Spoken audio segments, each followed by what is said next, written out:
It is now 8:30. This is Morning Express, and today being Thursday, we live technology. We are living in a world where technology, well, is meant to make our lives easier, and indeed it does. But does it also predispose us to some risks that we may not be aware about? And that's what we would like to talk about this morning. And joining me to have that conversation is Bright Gameli Maudo. Yes. Dr. Bright, let me say. Let me not disrespect the, respect that you ought to have. Good to have you, Dr. Bright. Thank you very much. Dr. Bright is, he's a doctor. Are you a doctor in technology? No, PhD. In what? In cybersecurity. So there's actually now a PhD in cybersecurity. Yes. So it must be a very serious thing. Well, it is. It's taken over the world, so we're in that ecosystem. Space. All right. Yes. Let's just start from the bare minimum. What is cybersecurity? Well, cybersecurity is trying to be safe in the cyberspace. We have cybersecurity and we have information security. Mm-hmm. So the difference between those two is information security involves things like physical security also. Who is at the front desk? Who's a security guard? Who are the cleaners? Right. That's information because there's paperwork. The guys who check you when you're coming. Exactly. Into the That's office all information security. But if you talk about cybersecurity, we're talking about information that moves in the cyberspace. Okay. And that is one of the biggest areas. These days, people don't go to rob you with guns anymore. They steal information because information is power. Mm-hmm. Yeah. And of course, based on the information that they steal, they may be able to also outdo you. Yes. In some of the things that they do. Now, one of the things I mentioned, and maybe I'll need you to tell me, since you're the guru in that area, I was trying to install some applications on my phone, and I've noticed majority of them now request for permission to access my phone book, access my documents, access my camera. Yeah. What is that all about? Because if you hear something right these days, people talk about is privacy is dead. Mm-hmm. Because the thing is, almost everything that is yours, you need to give permission for the application to actually do that. Right. Now, millions of applications are on Play Store or iOS or wherever it is. So if I create an application which will need access to your camera, let's say Snapchat or something like that, I need to ask for your permission that you know that my application will be having access to your phone, to your camera. Otherwise, if you don't want it, then don't let that happen. Okay. So it's because of privacy issues. Otherwise, we can sue them. But now, when I give access to whichever application to my documents or even to the camera, for instance, my imagination as the user, the consumer, is that it's purely for me to take pictures and post them on Snapchat. Yes. Is there a third party that has access to that camera? The person who actually is a custodian of the application is the owner of. They have access to everything that you're giving them. Right. So what they do beyond that, we can't tell. It's up to them. It's up to them. You recently heard about WhatsApp. There's a rumor about WhatsApp having privacy issues and they having a connection to Facebook, meaning that if you don't uncheck that settings that you want to share your information, that means whatever conversation we have about shoes or computers or martial arts or anything. Adverts will be shown on Facebook page because we allow Facebook to have access. Wow, so I need to ensure that that is unchecked. It's unchecked if you don't want to share. Right. But if I do want to see adverts which have to do with things that we talk about, well and good. So it's a choice. So all this is also it's all about choices that we have to make. Okay. Yes. All right. Now let's go into the nitty-gritties of cybersecurity. Yes. And we imagine that our documents are safe. The minute I press Control Save or Command Save, depending on what I'm using, and I have it in my hard disk, I assume is safe. Is that a correct assumption? I don't think so. Anyone can be hacked. You will be hacked. Just a matter of time. Do I have to be online to be hacked? No. Okay. These days we have something hacking called air gap. So air gap is basically the amount of emissions of transmission from your battery. I can actually hack your system because of the battery charge emissions. So you don't even need internet. That sounds extremely spooky. It's called an air gap. My battery is on, you can hack into the system. If you heard, I co-founded something called Africa Hack On, and the last conference we did a few weeks ago, we demonstrated how your wireless mouse can actually be hacked from a few meters away without any connection, no internet connection. We can capture all keystrokes. We demonstrated that live. Wow. Yes. So these days you don't need to actually be on the internet to be hacked. Sometimes, a lot of us go to cafes and we always see free Wi-Fi. But do you know what is actually happening in the background? People are actually sniffing your data. Okay, let's do this practically because, well, I know many of us are very quick to log on to a free Wi-Fi with our phones, with our laptops, and sometimes we even literally hold meetings in places where there's free Wi-Fi for that fact. Yeah. But practically, what am I predisposing myself to? Well, let's start with the very basic. Okay. I give you my laptop. This is another laptop on the internet, and there's a website I sent to you to go to. Yeah. It's called Keep Laughing.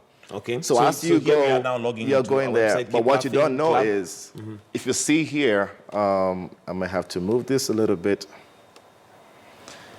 These are actually other baits. What happens is when you go to Keep Laughing, in a short while, we see that it actually hooks you up to the online browsers. What I can do from there is, you see, right here. So this is my IP address? Yes. And I can get every information about you. Oh my God. What browser you have, where you are, your location, how much battery level you have on your laptop. I can grab your... Wait. Let me get this right. You've sent me a link. Yes. And basically, you've asked me to log on to this website. Yes. Which I can already see is Hello, Keep Laughing Daily. Yeah. It probably has jokes or something. Yeah. But as soon as I log onto that website... I can see everything. I can do basically all this kind of attacks. Social engineering is one of the easiest ways to hack people these days. So What is social engineering? Social engineering is the way I lie to you or entice you to do something that you don't want to do. For example, I can show you a box which will say your Facebook has logged out, which is fake. Okay. And when you put in your password, it comes to me. Wow. Okay. You see, so that's social engineering. Or I can say, download this document. I can get all the websites you've been going to, so I know what to look for. All this is part of... So now what you've done here with this computer through the link that you've given me is you're accessing my computer, and this is remotely done. Remotely we done. We don't have to be sharing the Wi-Fi. No, I can be in Norway or Croatia, wherever it is, and you can be in Kenya or can be in Mlolongo. Wow. Yes. Now, when you've logged into my computer this way, am I able to see any activity on mine? Nothing. Everything looks normal. So, but the thing is, you see, we go to some website, it pops up, things are always popping up. Those are signs that there's something happening in the background. So you need to get like ad blockers or something like that to stop all those pop-ups. Or if you go to links that you don't know, because you go to websites, people send you links like, hey, check this link, or somebody has been hacked, your friend has been hacked, and they send a link to you using through the email exactly. address. That is happening very frequently these days, and people have to be watchful. Now, with that happening, hackers can grab your Facebook account. If you do remember, some people have been having their Facebook accounts posting pornography. Right. And they have no idea. Yes. It's because of such things. Okay. This is what we call phishing with a PH. Phishing. Okay. Yes. PH. So, what are you able to do now once you access my computer like this? Literally, I can basically do almost a lot of things. I can force you to go to another website you don't want to go to. I can force you to download a file that you don't want to download, a malicious file. I can force you to download a document which does not belong to you. Wow. Yes. All right, we'll come to the solution. So that's just one of the ways of hacking. You send a link, you get a link, and boom, you're in. Yes. You see, so post of this is I can send you a document. So when the people send you documents, you think it's safe. Like any document? A Microsoft Word document. Let's say that. Let's start with the Microsoft Word document. So I have a simple thing that I've created. It's called a listener. So listener basically is waiting. We call this machine a CNC, command and control. Okay. So it's a command and control center. So have you configured this now to command and control? Yes, so it's just waiting. It's listening. Wow. So I've sent a document called KTN demo. It's on a desktop. And once you open it, it shows a normal normal Word document. KTN interview. If you can look at it right now, it's just a document you're reading. Word document, right? No prompt, no nothing. Your antivirus will be on. Nothing suspect about it. It's just a normal. Let me just show it to you again. The document that he has sent me is written KTN interview sample, and it's literally just a Word document. Nothing spooky about it. But now, what happens? So,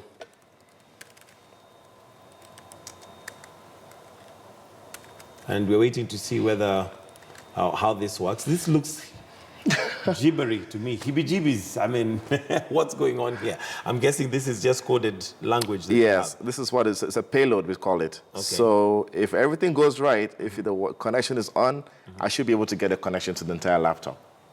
Through this document? Yes. And I don't know why it's not working. Let me see. Well, technology also has a way of having a laugh at us sometimes. It doesn't work what expected, but hopefully it should be able to give us an idea of how this works. Now, this document that you have sent to me, you have sent it to me online? Yes, online. So basically what happens is I've sent you a document, which is it's supposed to be a normal Microsoft Word document. By opening that, and I think demo gods are hating us right now. Where things don't supposed to work. They work offline, but you get online. But you can still explain what happens. Yes, so basically when you do that, I can grab all your passwords. I can literally do what we call lateral movement, which is pivoting around the entire network, just because one person has opened a link. So you can access, if I have 10 computers within that network, yes, you can access all of them? All of them. Wow, that is scary. Now, this document, as you create it, is it just a normal document, or is it you who has, I don't know what the right word would be, or have I you put created something? it. You created it. I created it. So with now, the intention of... I created something we call a macro. So the macro has all those codes that you're seeing. Now, there's a recent phase of what they call ransomware. So ransomware basically is you send it, and it's going through Microsoft Word documents, actually, or PowerPoint presentations. Specifically Microsoft, or? Basically, any document that you have to read. Exactly. Yeah. And if you don't have a right protection against it, you get the document. When you open it, it locks every document on your system, every single one of them, encrypts them, and tells you, use this link to go get the decryption key, which you have to pay. So that's literally somebody making me pay ransom for my own document. For your own document. And then guess what? When you pay, they're still going to lock you out after a few days if you don't do the right thing. Wow. If you don't have backups offsite, if you don't have what we call shadow copies, then you'll be locked out. Can you imagine your entire office being locked out? You can't edit any document, confidential documents that you have. And I'm imagining, I mean, for instance, if it's a lawyer, they probably have very personal... They will be they'll be affected to the highest level. And the reason they do this is literally just to get a ransom. Yes, people pay a lot of money. For a typical example, is a hospital. Hospitals are one of the biggest targets right now. So hospitals get attacked, and they pay the ransom, thousands of dollars. They just lock them out a few days, do it again. Because people are very trusting. You trust me how I can give you something to open. You trust me that anything that I give you is legit. Okay. So we are really trusting with opening. For example, when I give you your flash disk, or? My phone to charge for me. This is very spooky, I must say. Honestly, and I hope this works. So if you look at this right now, I mean, let's minimize this. So this is just a normal computer, nothing fancy about it. So I tell you, hey, can you please, at the front desk. Just charge for me my phone. Give me 10 minutes. Just charge. There's a call I'm expecting, so... So if you look on the screen right now, what's going to happen is once I plug it, it's going to start automatically clicking on links. And it's boom, it's vanished, right? Yes, it's gone. But what you so don't know... all I saw was a brief... Flash. But now, and I don't know whether we can redo that so that those who are watching can see. Basically, if we can have this showing, all he has done, should I disconnect this? No. Okay. All he has done is connect his cell phone to the computer, and this, of course, is a favor. He has asked me to charge his computer. Then all you see is there, goes up, and quickly it disappears. But I have access to your camera. Do you believe that? Through that? Yes. Wow. Okay. Let's see. So right now, I can say webcam, snap. I can snap what's on your webcam at the back. So you can look here, and there it is. That's my hand. Where is it showing? Here. Oh, here. I can snap again. There you go. And you know what? I can record your mic. So you I can record anything you're talking about in the background. For 1 minute, 2 minutes, I can... you know the better thing? We can create a folder. on it. On my computer. Yes. So let's say we go to desktop. And then say Now, make. no wonder you have a PhD. Is this a PhD in hacking, in other words? No, it's we try to stop. And if you see, there's a folder has been created on the desktop called Mike Demo. Right there, yep. Mike Demo has just been created, and he has done that remotely. And you can do this from wherever you are, remotely. Anywhere. You could be in Russia right now in Crete. The better thing is I can even stream my camera live. Oh my God. So if you can see it there, he's streaming through his computer, but given access by the cell phone. Yes. Which you gave me innocently. So anybody, I can send someone to your office, say, please charge my phone for me. The moment they put... I want to see my face. Yeah. So the moment they put in the flash, the laptop, the phone to charge, basically that's it. And I can do that through even USBs. The same thing can be done. All right, I want us to go to solutions shortly, but let's do the USB because that's another big one. No, it's the same thing, but I have not It's the same configured thing. that. Okay. Yeah. Okay. Now, so what are you saying here? Are you saying that we should stop charging phones for people using our computers? We have to be extra vigilant. Okay. You see, I can clone a Wi-Fi right now and basically kick you off the original Wi-Fi and make you connect to the new one. You're scary, man. So that's possible. It's happening. And with that, I can sniff any password you type on the browser. I can actually watch it. I can. So now, for those of us who possibly are using online accounts to Yes. your bank, online accounts maybe even to track maybe certain things that you're keeping, that basically means we're predisposed. We are already completely. exposed. What's the name of your Wi-Fi at home? I'm not giving you that. Why? No, why not? Okay, let me give you the office one. It's Gitonga. No, I want something which is... At home? yeah. I'm not sure I can trust you with it. Why not? Okay. Do you know why? Because You've just shown me what you can do. So I'm not sure you're not going to be getting my passwords after that. And my online banking. Because do you know, we actually found part of my research that we're trying to do was to find out how many people are actually vulnerable in Kenya. So actually, I tell you what we do. Can we get somebody's Wi-Fi from somebody to just anybody can tell me the send Wi-Fi us name. their Wi-Fi name? We can possibly get a password for them. Wi-Fi. You can get the password. Yeah, that's what I want to do. Now, I'm not sure they're going to send us that. Betty, do you want to give us your Wi-Fi name? Why not? Betty will not give it to us. Just So we actually found over 36,000 Wi-Fi passwords in Nairobi 36,000 within a week. That's part of the research that we did as a team. And we told the ISPs, this is a problem with you. You need to fix A, B, C, D, but they still don't listen to us. We've told them enough times. We presented at a conference last year. We did a few talks at Nairobi Garage. We told them that, the same thing.